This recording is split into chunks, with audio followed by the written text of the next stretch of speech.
So we're making great progress with the floor. We've got the bulk of it in now. We've got the stairwell trimming in here. We're back onto this load bearing wall and we're just pulling through the joists on the other side here. And basically how this all works is that I've elected to have rim boards all the way around. Rim boards are these boards on the end here. I've used a wider wall plate, so I've got about 100 bearing. Then I've got the rim board all the way on the end. And that means that when I put my pole plate or my wall plate over the top, it goes on the outside of the rim board. That's where my roof is cut over it, and it gives us a super solid, solid end for our insulation to come out to and our roof to load down onto as well. So it's a really nice detail. You see the rim boards over there as well. And that's that main section. This is where the stairs is going to come up. I'm just up here now cutting a bit of rim board in for a section over here. So on the ends of these joists on the steel, I'm going to put rim board in there, drop that joist in next to it, back fix through the rim board into it, and then that gets me away from there with these other joists here.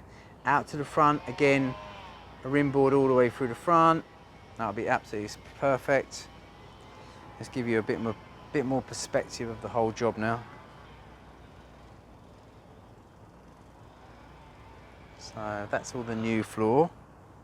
And we're working on top of what is the old floor, which I'm going to adjust. I'm going to bring it up to the level of the new joist. I've got to add around about 50 or 60 millimeters on there.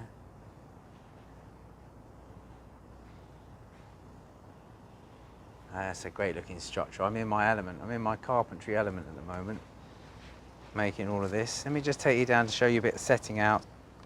So we used a bigger plate here, and then we've got a datum line, which is this blue line which runs all the way along the plate, which is everything parallel and square from our main setting out point for the whole place. And then there you can see how big this floor is. And it looks great. So we just got a few more joists to put in, make a tiny bit of trimming around where we may have the new fireplace. So that's where the old fireplace was. We are going to have a wood burner with a flue, which is going to run right the way up through the structure and out the ridge. So that'll be nice too. So this bit of rim board I'm going to put on the end of here is actually the same length as these joists, because it's going to run with another length of rim board here, and then it's going to catch this gable as it goes over the top. For now, I'm just going to cut myself one, which is exactly the same as these joists, which is 2153.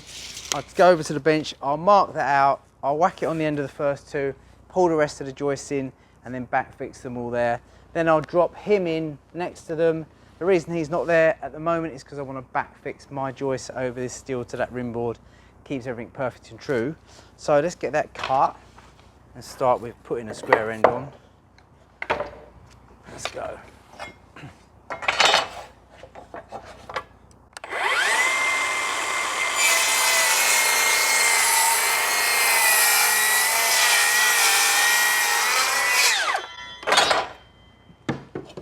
Now we'll cut that, measure that and cut that. 2153.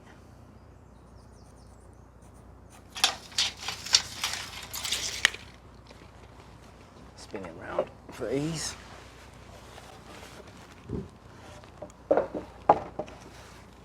Now I like to use a framing square for squaring everything up. Why? Because I've got a lovely big edge to make sure it's all square. If you're using a smaller square or a speed square, it might not reach, and secondly, you get a bit of a lump or a bump, it's all over the shop. So that's where I want it, that's where I'm cutting off. Let's use this one, it's easier to see the blade.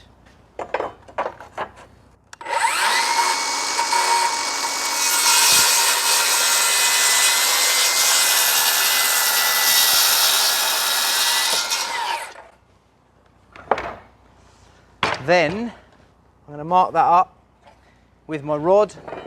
This is my rod, I use this rod everywhere. It's just a stick with 400 centres marked on it. Now I know that that is going on the end over there, and the rest are 400 centres. The last one is its own space. So I just pop that on there, mark him off.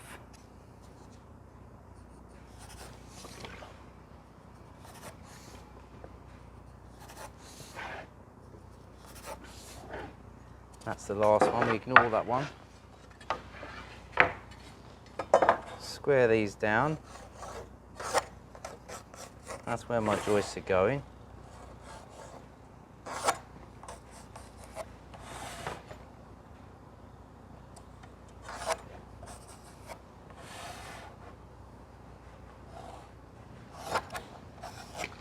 Now I can put that in now, I can go and fix that in. I'll take it around there, fix it in.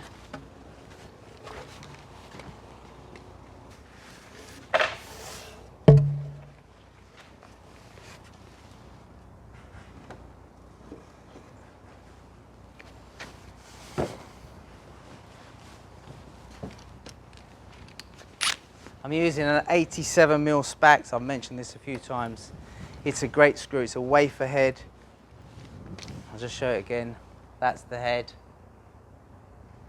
Yeah, it's absolutely perfect. Now, through this sort of timber, it doesn't go too far. It's the perfect fixing.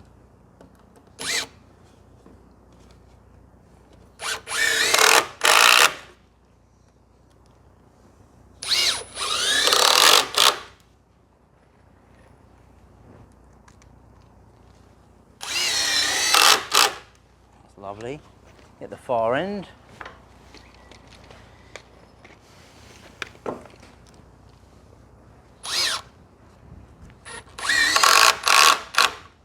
Let's pull out the twist.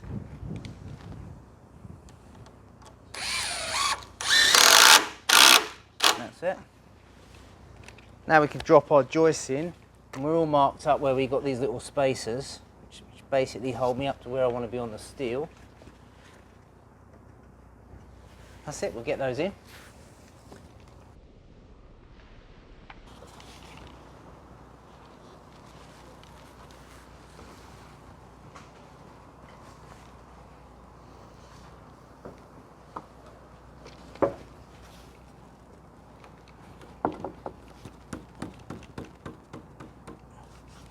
Should be there.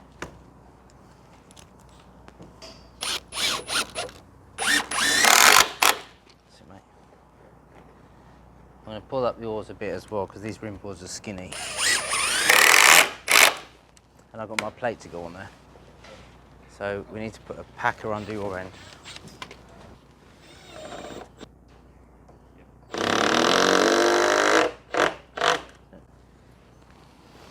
Now you want to pull the top to the line.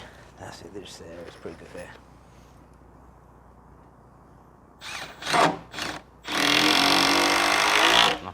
That's it. That's it. Right, we'll get the other joist in.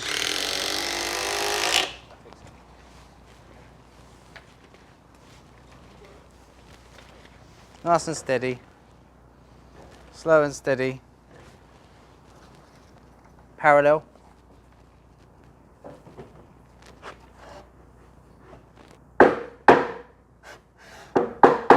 That's it. Let's get the next one.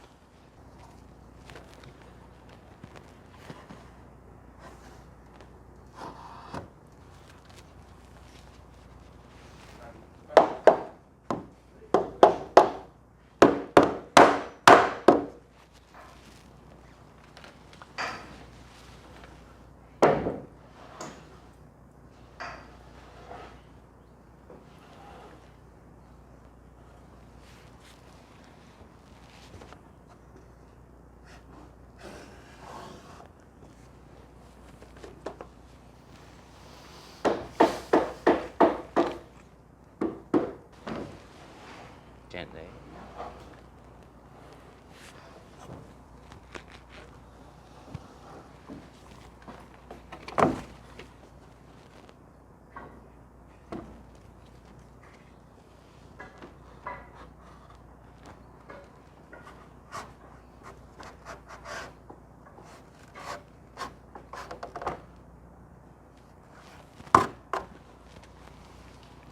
So now just tap them up and straighten them up.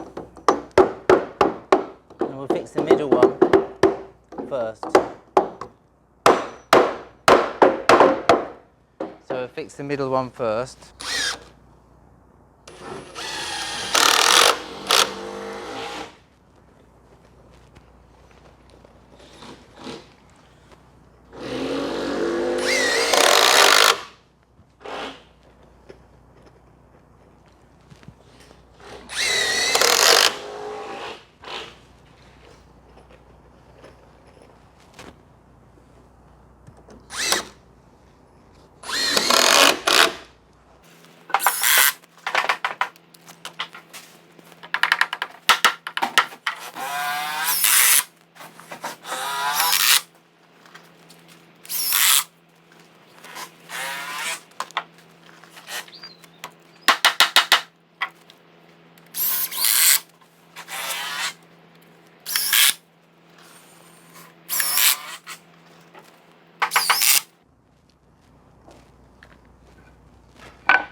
strong back is a crucial element of a posi joist or an eco joist. And the strong back is effectively a row of noggins. And what it does, it pulls up tight to the underside of the top chord, and it gets fixed either by two 90mm nails into this solid noggin here and tighten the corner. So this is why it's really important to get these nice and true and in line. I still like to use these structural screws straight the way through, and every now and then I'll go down through the top. Now I've marked this up from the rod. The rod was used everywhere at 400 centres, so I now know when I just pull this up to this one in the middle, I'll fix that, and then I can just pull everything in and out to it. So for ease, I'll pull one straight down the middle. You can see the line on the top here, and down the side over here. You can see those pencil lines. That enables it to be absolutely spot on. I'll just take the other end, the very end. It stiffens it right up as well. This is the one which will straighten everything. And then everything just goes to the line. There's actually a line on every one, obviously.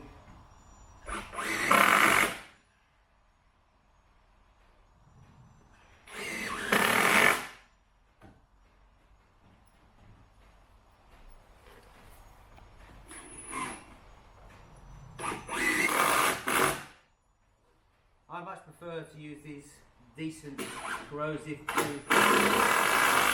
strong screws, because even getting a nail gun in is quite tricky to get a decent fixing. You can, but it isn't fantastic.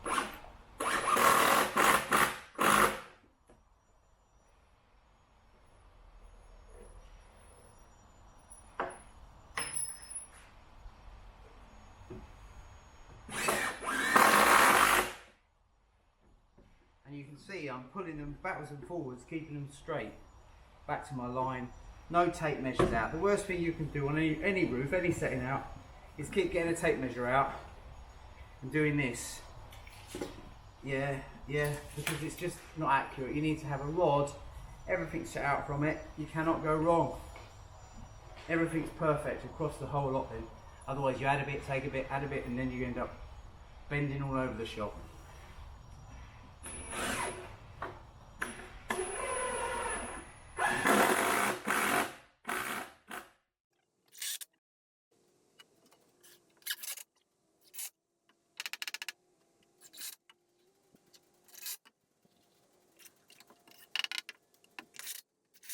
I'm just going to run through the components of a posi floor again, in case you didn't pick that up as we went along. In this case, we've got posi joists, okay? These are just called posi joists. Now, the posi joists don't have a noggin. They have something called a strong back. Now, they only have a strong back over a certain span, and the paperwork on this job said something around the 4-metre mark. So as you can see, these are longer than 4 metres, so there is a strong back.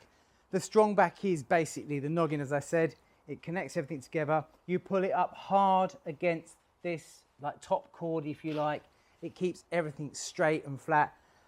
Now, these are made in a press. They're made under really good sort of strict conditions, and they're generally super straight as well. You do get some deflection, but all that is worked out by, in this case, my tech and the manufacturer, which was Pascal. Now, at the end of my joist, I've got something called a rim board. This isn't a compulsory member. It's a member that I elected to put in. I've got a big timber gable to build at both ends. The rim board is on here because I want to be able to get my insulation carried on up to the floor. It will meet the roof insulation that will go right up to the ridge all the way over to give us a really nice insulated shell. The rim board is also where my wall plate, I call it a pole plate for the roof, goes over the ends of the joists. It goes flush with the outside of the rim board. All the loads then transferred to the plate below and of course the wall. And then that is basically the posi joist floor. We've got a 3-ply here, which is a beam that's connected the floor from one load bearing wall to another load bearing wall. And these are trim joists, these are shorter joists. You can see there's no strong back in these. They don't need to be in there. And these joists have a wider top chord, and that's because they share a little bit of load, and the load that they'll share is a partition that will come down to the side of the stairwell here. It's not taking any roof load at all. It's purely the mass of that bit of partition. It's a lightweight partition. And this is the stairwell here, and that's a really nice, perfectly square job. We've got over the wonkiness on this job now. Everything as it goes back is going to be super parallel, almost dead square as well. I think we're about, over this distance, I think we're about 8 millimeters out, which is fantastic now, considering you've got about 4 generations of buildings. So there we have it. That's this episode concluded. Thanks for joining me on the Big Build. I'm really enjoying making this for you, and I will catch you all again on the next episode.